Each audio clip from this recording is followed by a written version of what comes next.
Hey guys, Dr. Decks here. Today I'm going to talk to you about the top 5 ways to void your warranty when building a deck.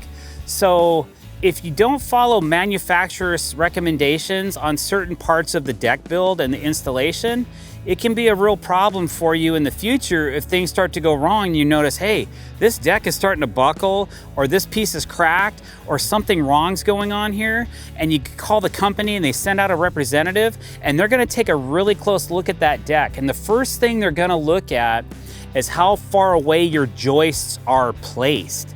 So when building a PVC deck, and the manufacturer's recommendations for residential, that you can go up to 16 inches. But it's pretty rare that we actually span 16 inches apart on a deck. We usually go around 14 inches, sometimes down to 12 inches on center, to make sure that that decking feels good underfoot, that you don't have any of this going on, no roller coasting, and no deflection issues when you have a lot of weight or a certain amount of concentrated weight on the deck, that there's no issues between the joists, that things are going like this. Now, some people, I've seen this many times. I've torn composite decks apart before that were 24 inches on center, and they look terrible.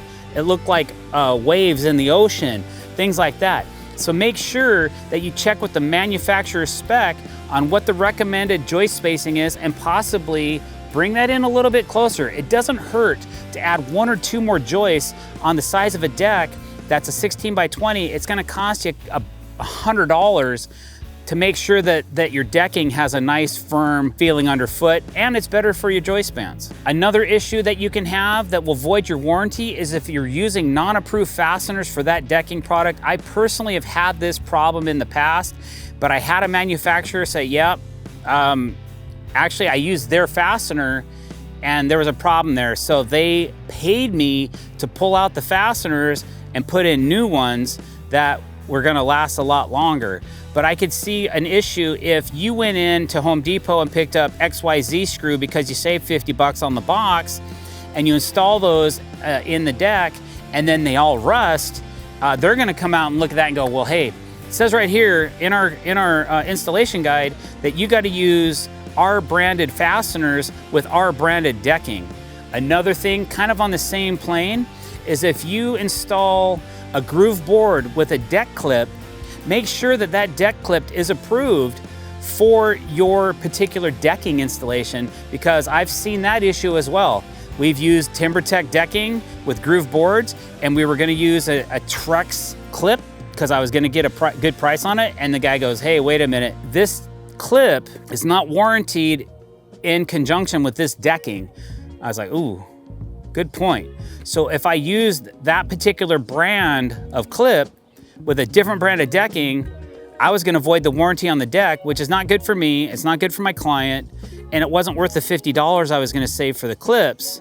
So I just went ahead and bought the recommended brand that goes along, that's approved for that decking product. Another issue I've seen is, depending on the manufacturer, not allowing for expansion and contraction of your deck boards. Now with PVC, which is what I use mostly, I'm personally more concerned about contraction than I am about expansion, but they both have to be taken into consideration depending on the brand, the type, sometimes even the color, or how warm or cold it's gonna get in your environment. How much temperature swing do you have in a day? If it's winter and they're saying, hey, leave an 1/8 inch gap between deck boards because our stuff's gonna grow. I've seen decking go like this before because there was not enough expansion allowance in the joist gaps, which I don't personally like, because that stuff just fills full of sediment and then it just rots or decays the framing and the joists and all that stuff. So I like to use PVC, which I can bring together tight. It's not gonna do that. The only thing you gotta worry about with PVC is how much it contracts. Again, I've seen this problem where on certain brands several years ago, the contraction was so bad that it actually pulled away from the joist and dropped. So not framing appropriately for that product, by not having a double joist, it pulled over 3/4 of an inch and dropped off the edge of the board. I'm like, oh my goodness, this stuff moves that much? You gotta be kidding me. This is terrible. Finding a reputable decking product, again, is gonna keep those issues to a minimum, but I've seen it happen, so be aware. Here's another thing that's more recently, I think in 2012, 2012, we started protecting all the tops of all our joists, because every deck that I tear out, I noticed that the joist was rotting first. The tops of the joist, in between where the deck boards go and the water sits, that's where the joist rot first. So I wanted to start protecting the tops of my joists. We started with a product called Vicor. It was the only thing that was available, but now there's newer products on the market called G-tape. I use G-tape all the time. I use it religiously. Anytime I'm building a wood frame, I'm G-taping the tops of all the joists, any flat blocking, again, which is a huge place for rot. I know that already. I'm gonna protect that with waterproof membrane tape. A lot of people say, oh, hogwash, you don't need that. Where I live, 100% need joist tape. So if you're using certain brands of decking, they're gonna want you to use a joist tape. You need to read the warranty if you really are concerned about those kind of things. Now, joist tape is a longevity play. If you're gonna stay in that house for 30 years, definitely consider it. If you're in the house for 5 years and you're out, maybe you use it, maybe you don't. But if you want that deck to last longer than you, or as long as you're gonna use the life of that deck, you might wanna consider it. It's gonna add 10 years easy to the life of your deck just by putting the tape down before you lay the decking down. My personal opinion, we can argue this all day. That's fine, guys. Leave a comment below, plus or minus. I get it. You know, there's believers and non-believers, so I'm a professional. I do this for a living. I do this every day of my life, and I've seen the plus and minuses of using that product. So that's why I have an opinion on it. And I'm a professional, so you can take my advice or not. If it was me, I would definitely use some joist tape. All right, guys, and my last voiding warranty topic is unauthorized modification of man-made decking materials. I'm an expert at this, and I've done it for over 20 years.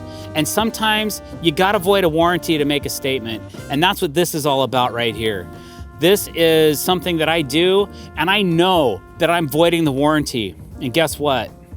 I don't care, because this is some of the coolest things that you can do with PVC decking known to mankind.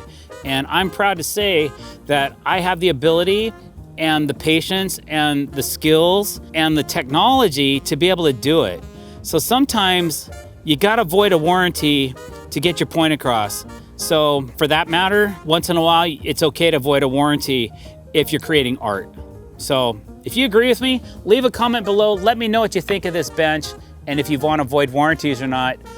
Don't forget, please click that subscribe button, hit the bell icon, and check out, oh, buy a t-shirt. There's a link below. Get a Dr. Decks t-shirt, man. Be like the doctor. It's cool. It's good to have one. And they're black, the best color on earth. And also, don't forget about our podcast, guys. There's some really great guests, some of the top builders in the nation, not only for decks, construction, pole barns, woodworkers, all kinds of stuff, cool things, industry professionals on our podcast, guys. So, but the most important thing, hit the subscribe button, come back and watch some of these videos. Thanks for watching, guys. Have a great day.